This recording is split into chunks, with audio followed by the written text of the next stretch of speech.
اور یہاں پر جملہ معترضہ کے طور پر ایک بات یہ سمجھانی ہے، اگر ہم کسی قابل دنیا میں بنائے بھی گئے نا تو خدمت کے لیے اپنے آپ کو قابل سمجھیے گا، بالادستی کے لیے نہیں۔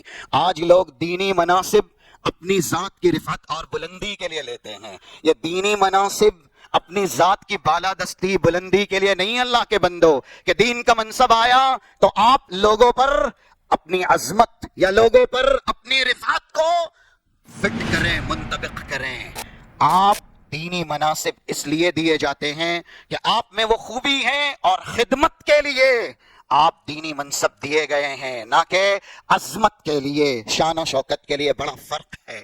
صحابہ نے دینی رفعت کو، دینی منصب کو محض خدمت کے لیے استعمال کیا۔ اور یہاں پر ایک دلیل، آج کل ان ساری جماعتوں کے بڑے بڑے جو بانی ہیں، مؤسس ہیں، یا ایسے ہی اس کے امیر بنے ہوئے ہیں، رئیس بنے ہوئے ہیں، انہی سے ہی وہ جماعت چل رہی ہے، ان کی بینک بیلنس دیکھیں، ان کی جائیداد دیکھیں، ان کی زمینیں دیکھیں۔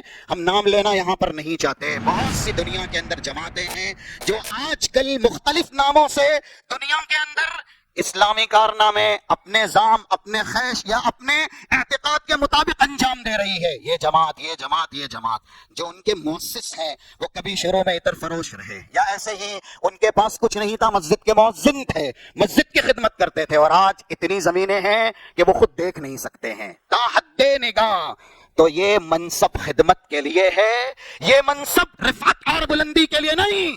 جو سب سے بڑا دین کا حاکم، علم بردار، یا ایسے ہی دین کے منصب پر اللہ کی طرف سے فائز کیا گیا، ان کے تعلق سے سنیے، جامع ترمذی کی حدیث دلالت کرے گی 1214 1214 نمبر کی، توفی رسول اللہ ودرعہ مرہونۃ عند یہودی ب30 صاعا من شعیر، 30 صاع شعیر یعنی جو 30 صاع جو کی خاطر کھانے کے، یہ جو تقریباً 1 سا 2.5 کلو کا ہوتا ہے۔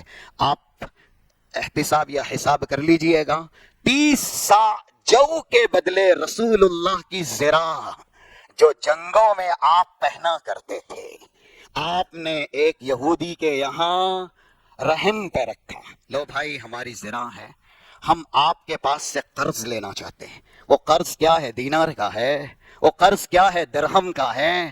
آج چھوٹی چھوٹی جماعتوں کے جو رئیس ہیں نا، یا پھر کسی فاؤنڈیشن کے جو مالک بنے ہوئے ہیں، کسی اسکول کے آنر بنے ہوئے ہیں، آپ بینک بیلنس دیکھ لیجئے ان کا، یا ان کی جائیداد دیکھ لیجئے۔ ہم یہ نہیں کہتے یہ نہیں ہونا چاہیے، لیکن اگر یہ دین کے منصب سے ہوا ہے تو پھر اس کا صلہ دنیا اور آخرت کے اندر بڑا ہی خوفناک ہے، بڑا ہی خطرناک ہے۔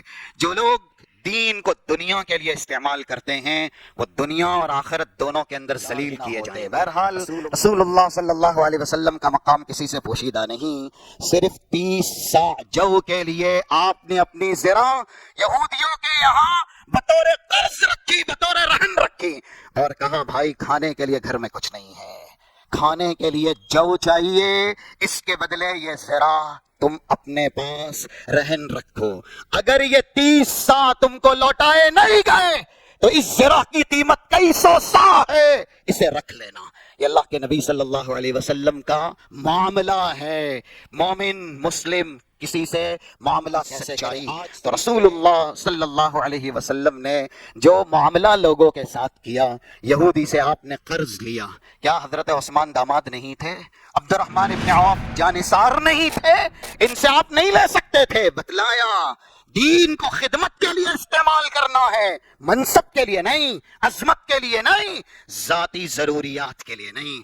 رسول دینے والے تھے، ان سب کو رسول نے دیا ہے، نہ کہ رسول نے کبھی ان سے لیا ہے۔ اور آپ نے یہ بھی ثابت کیا کہ اگر دنیا میں انسان کو بڑا بننا ہے تو پھر دنیا کو کم سے کم حاصل کیا جائے، اور یہ بھی ہے کہ جو دین کے بڑے علم بردار ہوتے ہیں دنیا کی طرف نہیں بھاگتے، دنیا آتی ہے ان کے پاس، وہ دنیا کی طرف نہیں جاتے. رسول اللہ سب سے بڑے دین کے علم بردار تھے. آپ کو جو دنیا دی گئی آپ کبھی دنیا کی طرف نہیں بھاگے. اگر زیادہ دنیا آپ کے پاس ہوتی تو نعوذ باللہ تہمت لگا سکتے تھے لگانے والے کہ رسول اللہ نے دین کا نام لے کر کے لوگوں سے دنیا حاصل کی ہے. بہت زیادہ ان سب واقعات کے اندر ہم اور آپ کے لیے عبرت نصیحت